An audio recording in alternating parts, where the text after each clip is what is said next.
Princess Anne didn't just close a door on Meghan Markle. According to palace whispers, she slammed shut one of the monarchy's most protected vaults, and insiders claim the panic inside Windsor Castle was immediate. Because this wasn't about a family argument anymore. This wasn't even about royal protocol. This was about secrets, dangerous ones. The kind buried so deep inside the royal institution that even senior royals allegedly approached them with caution. And when Anne reportedly walked out of that restricted archive meeting carrying a sealed crimson folder while Meghan's clearance vanished from palace systems within hours, staff allegedly realized something terrifying behind closed doors. The monarchy no longer believed trust existed. The timing alone sent shockwaves through palace corridors. According to whispers circulating among royal aides, the emergency meeting wasn't scheduled weeks in advance like normal institutional reviews. It happened suddenly, quietly, almost aggressively. Archivists were allegedly interrupted mid-catalog work and summoned into a secured chamber near the restricted records corridor without explanation. No briefing, no official statement, just silence. The kind of silence palace insiders claim only appears when something explosive is unfolding behind closed doors. And that description alone terrified people. Because according to former palace staff and royal historians, the royal archives are not some dusty museum filled with harmless letters and decorative books. Insiders allegedly described them as the monarchy's invisible nerve center, a protected memory vault containing confidential correspondence, succession discussions, constitutional memoranda, inheritance frameworks, and deeply private communications tied to Queen Elizabeth II's reign. Some collections reportedly require authorization so strict that even senior royals cannot access them freely. That's why Meghan's alleged retrieval activity reportedly triggered fear instead of curiosity. Palace whispers suggest this wasn't viewed internally as research. It was viewed as proximity to the institution's most guarded history. And suddenly, the atmosphere inside Windsor reportedly shifted from caution to alarm. Because according to insiders, the concern wasn't just what Meghan allegedly accessed, it was what palace figures feared she might eventually understand. Royal staff allegedly began noticing repeated retrieval patterns tied to succession planning, constitutional continuity, inheritance structures, and internal governance. None of these topics are ordinary within the monarchy. They touch the crown's deepest survival mechanisms. Palace veterans supposedly started asking dangerous questions behind closed doors. Why were certain files repeatedly appearing in archive logs? Why were materials connected to Queen Elizabeth II's final years allegedly drawing increased attention? And why did Princess Anne personally intervene instead of allowing routine administrative review? That detail changed everything, because Anne's reputation inside royal circles is unlike almost anyone else in the family. She is not viewed as emotional. She is not viewed as reckless. Palace insiders allegedly describe her as disciplined, cold under pressure, and almost immovable once she reaches a conclusion. And according to whispers from Windsor staff, when Anne believes the institution itself is threatened, family relationships stop mattering. Duty becomes the only thing left in the room. So when reports emerged claiming Anne herself reviewed retrieval patterns tied to sensitive archive collections, fear spread rapidly through palace operations. Administrative silence tightened. Conversations allegedly became guarded. Staff were reportedly instructed to discuss archive matters only through secure channels. Even lower-ranking personnel supposedly received direct warnings not to mention Meghan's suspension outside operational circles. That level of secrecy made insiders deeply uncomfortable because it suggested this was no symbolic disagreement. It was an institutional containment operation. And suddenly, another layer of royal tension emerged because according to palace whispers, Prince William allegedly aligned himself with Anne's increasingly protective approach toward constitutional records and sensitive historical material. Insiders claim William had grown deeply wary after years of public interviews, memoirs, documentaries, and media conflicts involving Harry and Meghan. The wounds left behind by those revelations allegedly changed palace thinking permanently. Royal veterans reportedly feared private family tensions could someday evolve into something even more dangerous, a battle over the monarchy's own historical memory. That's what made this confrontation so explosive. It wasn't just about trust between individuals anymore. It became a fight over narrative control itself. Who controls royal history? Who decides which private conversations remain buried? Who gets access to the private fears, anxieties, and constitutional strategies of sovereigns whose words were never intended for public interpretation? According to palace whispers, Princess Anne allegedly feared Meghan had ventured dangerously close to files tied to Queen Elizabeth II's final constitutional planning. That possibility reportedly terrified the old guard surrounding the monarchy. Some insiders claim the late Queen Queen quietly strengthened classifications around sensitive collections during the final years of her reign, especially after tensions involving Harry and Meghan escalated publicly. Others allege Elizabeth became increasingly focused on protecting institutional continuity over personal reconciliation. Whether those whispers are true or exaggerated hardly mattered inside Windsor anymore. By then, fear had already spread through palace corridors. Because, according to insiders, once archive retrieval logs allegedly started showing repeated interest in succession frameworks and governance planning, the atmosphere shifted completely. Royal historians were quietly consulted, administrative reviews intensified, and Princess Anne reportedly began monitoring developments personally. That reputation became terrifyingly important once the crisis escalated. Palace aides allegedly realized Anne no longer viewed the matter as a family misunderstanding. She reportedly viewed it as institutional overreach, intentional or not, into areas protected by generations of royal silence. And according to insiders, once Anne reached that conclusion, the outcome became almost inevitable. What reportedly pushed Princess Anne from quiet concern into full institutional lockdown wasn't a single document, a single request, or even a single conversation. According to palace whispers, it was the pattern, the accumulation, the growing belief among royal custodians that someone was slowly piecing together fragments of the monarchy's most protected internal memory. And inside Windsor Castle, where silence itself functions like currency, patterns can become more frightening than direct evidence. That was allegedly the moment Anne stopped viewing the situation as temporary palace tension and started viewing it as a constitutional threat hiding beneath family drama. The atmosphere reportedly became suffocating after that. Palace insiders claim staff members suddenly became cautious even during routine conversations. Doors were allegedly closed before certain names were mentioned. Administrative communication channels tightened almost overnight, and according to whispers spreading through royal households, retrieval logs connected to Queen Elizabeth II's final years began receiving extraordinary scrutiny from senior custodians tasked with protecting the institution's historical continuity. What frightened officials most, insiders claim, was not legality. No one allegedly accused Meghan of breaking formal rules. The fear was about intent, about what palace figures believed was being assembled quietly behind the scenes from decades of constitutional history, inheritance frameworks, succession planning, and private royal correspondence. That fear haunted every corridor inside Windsor, because according to royal veterans, the monarchy had already been psychologically damaged by years of interviews, documentaries, memoir revelations, and deeply personal disclosures. The institution allegedly no longer viewed private information as safely private. Every conversation now carried the shadow of potential exposure.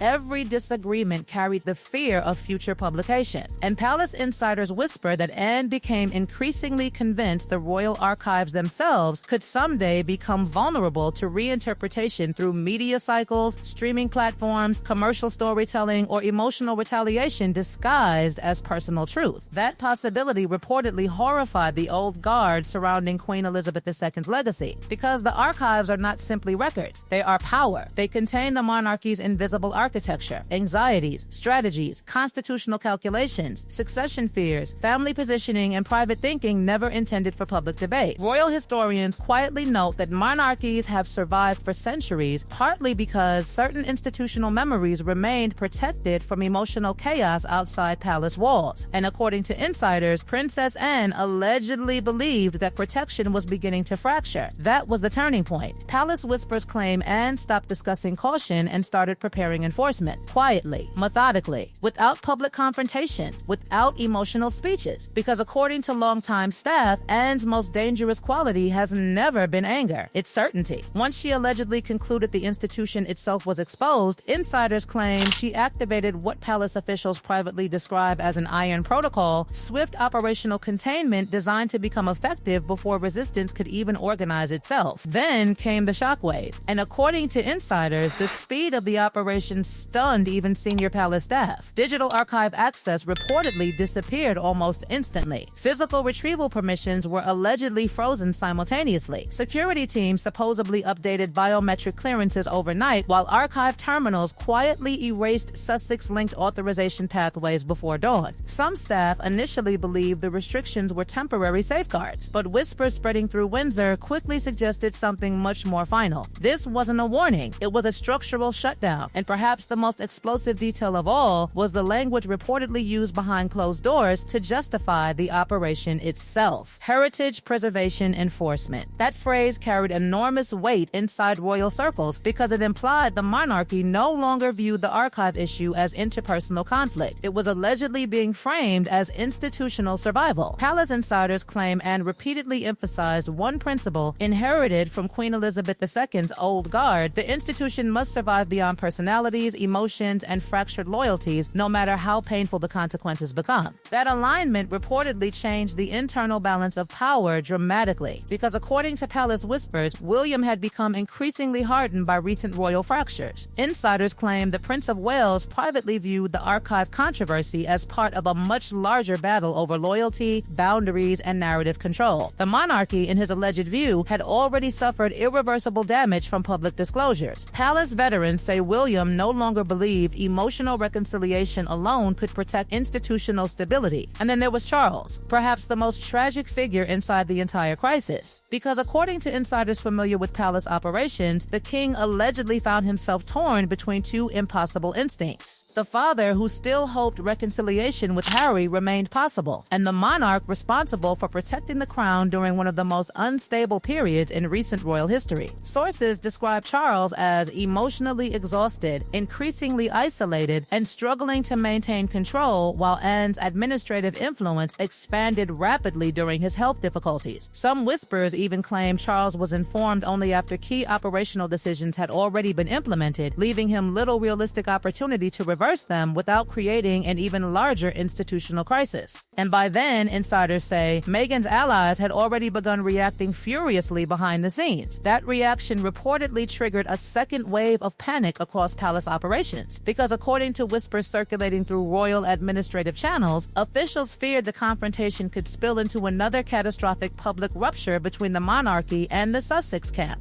Emergency reputation management discussions were allegedly held involving communications advisors, legal consultants, and senior aides deeply concerned about potential leaks, interviews, documentaries, or memoir retaliation capable of dragging the monarchy back into global controversy. Inside Windsor, tension reportedly became unbearable. Staff allegedly documented archive-related communication with extraordinary precision. Emails, retrieval requests, internal calls, everything. Palace insiders claim every silence suddenly carried hidden meaning. Every delayed response felt suspicious. Conversations reportedly stopped when certain names entered the room, and beneath all of it sat one terrifying realization spreading quietly through the old guard surrounding Princess Anne. Trust was gone. Not damaged, not weakened, gone. Because according to Palace whispers, the confrontation ultimately evolved into something much larger than one royal dispute. It became a battle over historical ownership itself. Who controls the monarchy's story after Queen Elizabeth II? Who protects private constitutional memory from emotional warfare? And who decides which royal truths remain buried forever beneath Windsor's stone corridors? Princess Anne allegedly believed the answer could never depend on fractured loyalties or personal reconciliation. Palace veterans claim she increasingly viewed herself as the guardian of institutional continuity, the last protective wall standing between the monarchy and what insiders feared could become uncontrolled historical exposure in the modern media age. Whether history someday remembers Anne as the monarchy's protector or as the architect of an irreversible family fracture remains uncertain. But according to insiders, one thing inside Windsor became painfully clear after the archive shutdown.